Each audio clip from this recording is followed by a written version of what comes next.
পশ্চিমবঙ্গের সুন্দরবনের মৃত্তিকা কোনটি?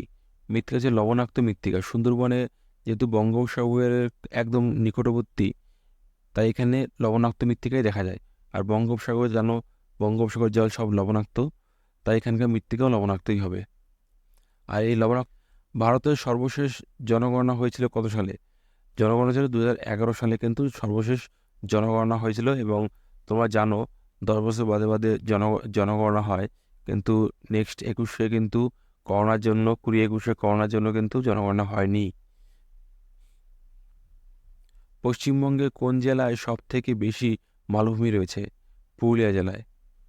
সব থেকে বেশি কিন্তু মালভূমি পুরুলিয়া জেলাতেই আছে। একজন রাজ্যসভার সদস্য পদে থাকার মেয়াদ কতদিন? 6 বছর। এই কোশ্চেনটা কিন্তু তোমাদের বিগত পুলিশের পরীক্ষায় কিন্তু এসেছিল, কনস্টেবল পরীক্ষায় এসেছিল। আমি এই কোশ্চেনটা এখানে রিপিট করে দিলাম। হিমালয়ের পাদদেশে সমভূমি দার্জিলিং জেলা কী নামে পরিচিত? তরাই নামে পরিচিত।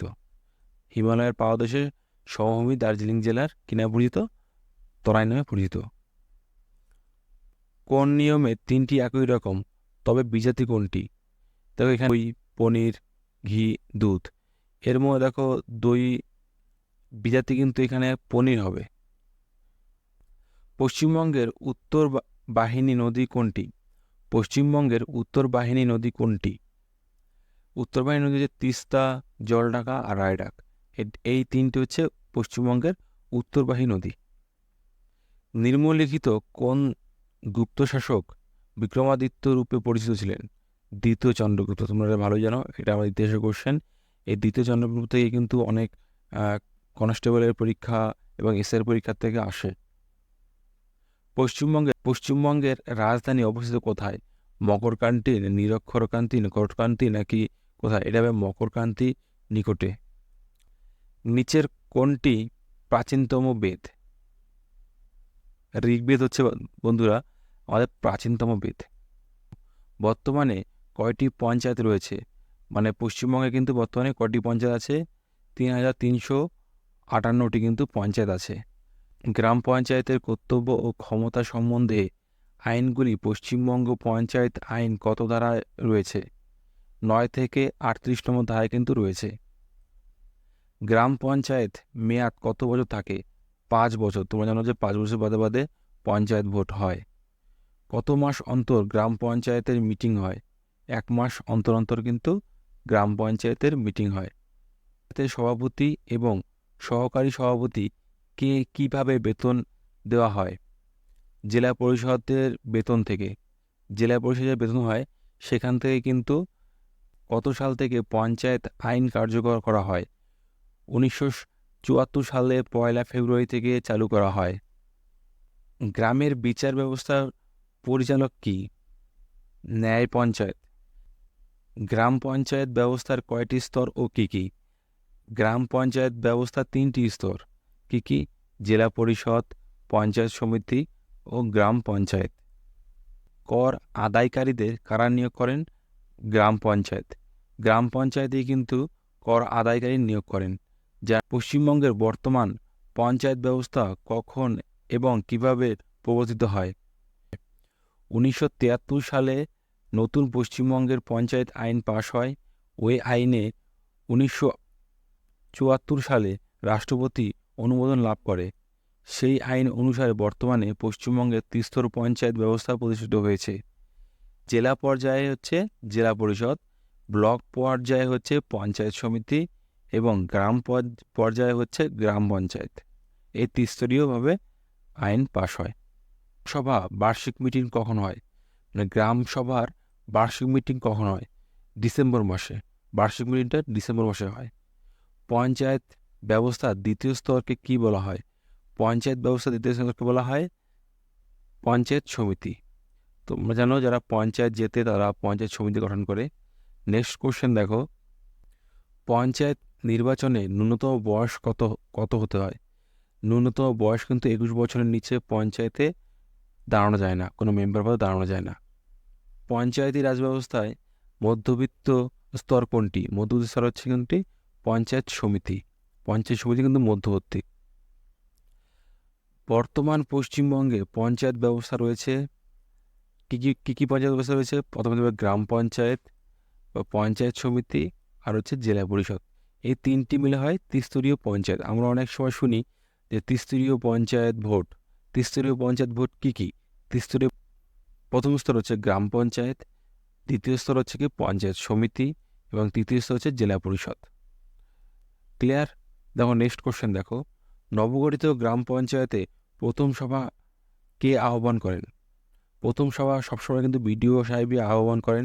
বিডিও সাহেবের নির্দেশে কিন্তু নতুন পঞ্চায়েত সমিতি গঠিত হয়, নতুন গ্রাম পঞ্চায়েত গঠিত হয়, আর বিডিওর তত্ত্বাবধানে কিন্তু পঞ্চায়েতের ভোট যা বলো তোমরা সবে কিন্তু বিডিও সাহেবের তত্ত্বাবধানেই হয়। জেলা পরিষদের সভাপতি কে হন? জেলা পরিষদের সভাপতি সবসময় জেলা সভাপতিই হন। পঞ্চায়েত নির্বাচনে প্রার্থী হওয়ার জন্য ন্যূনতম বয়স কত হতে হয়? পঞ্চায়েত বলো, জেলা পরিষদ বলো, যে কোনো বলো, সে সব ক্ষেত্রে কিন্তু 21 বছর হতে হবে। আর আমরা 18 বছর থেকে ভোট দান করতে পারি। দেখো লাস্ট কোশ্চেন দেখো, দার্জিলিং জেলার জেলা শাসককে কোন নামে অভিহিত করা হয়? ডেপুটি কমিশনার নামে কিন্তু অভিহিত করা হয়। বন্ধুরা, আজকে আমরা সংবিধান থেকে কিছু বাছাই করা কোশ্চেন নিয়ে এসেছি তোমাদের আপকামিং টেট এবং পঞ্চায়েতের জন্য। তোমরা কোশ্চেনগুলো দেখো। ভারতের সংবিধানে কয়টি ভাষা স্বীকৃতি দেওয়া হয়েছে? উত্তর হচ্ছে 18টি ভাষা। তাহলে ভারতের সংবিধানে আমাদের কয়টি ভাষাকে স্বীকৃতি দেওয়া হয়েছে?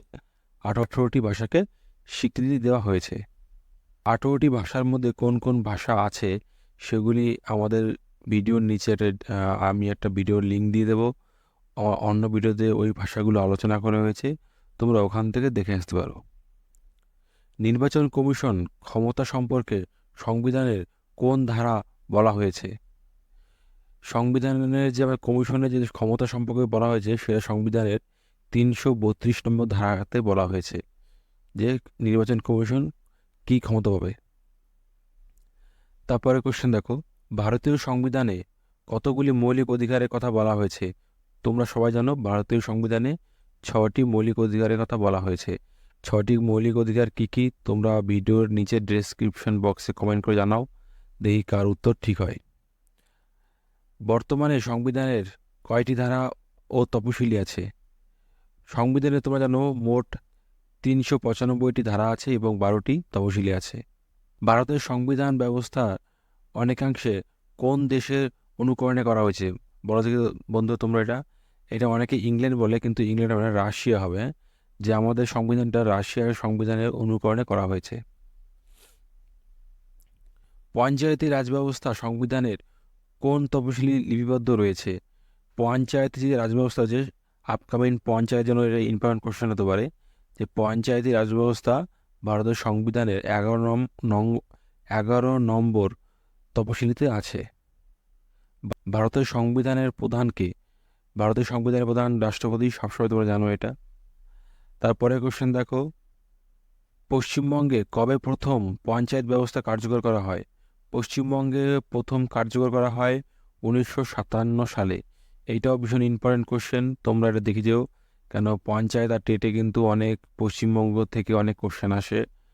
পশ্চিমবঙ্গের জাতীয় ফল ফুল এগুলো সব, এই সমস্ত কোশ্চেন তোমরা পেয়ে যাবে। আমাদের চ্যানেলটা সাবস্ক্রাইব করে রেখো। প্রতিদিনই 10টা 15টা 20টা করে ইম্পর্টেন্ট টেট আপকামিং এক্সাম, যেমন পঞ্চায়েতের এক্সাম আছে, স্কুলের এক্সাম আছে, group D group C non teaching স্টাফের জন্য অনেক কোশ্চেন তোমরা পেয়ে যাবে। তোমরা ফলো করতে থাকো চ্যানেলটাকে আর সাবস্ক্রাইব করো, অনেক হেল্প হয়ে যাবে তোমাদের। তারপরে কোশ্চেন দেখো, পশ্চিমবঙ্গের আইনসভা কী কক্ষ বিশিষ্ট আইনসভা? একক কক্ষ বিশিষ্ট আইনসভা। নিরাপত্তা পরিষদে স্থায়ী সদস্য সংখ্যা কটা? তোমরা সবাই জানো 5টি। এই ছিল আজকে 10খানা সংবিধান থেকে ইম্পর্টেন্ট কোশ্চেন এবং পশ্চিমবঙ্গ রিলেটেড কিছু কোশ্চেন। অ্যান্ড কালকেও আবার একটা ভিডিও আনবো, সেখানেও কিছু কোশ্চেন থাকবে। আমাদের সিরিজ চলতেই থাকবে। তোমরা ভিডিও লাইক শেয়ার সাবস্ক্রাইব করে রেখো, অনেক কোশ্চেন জানতে পারবে।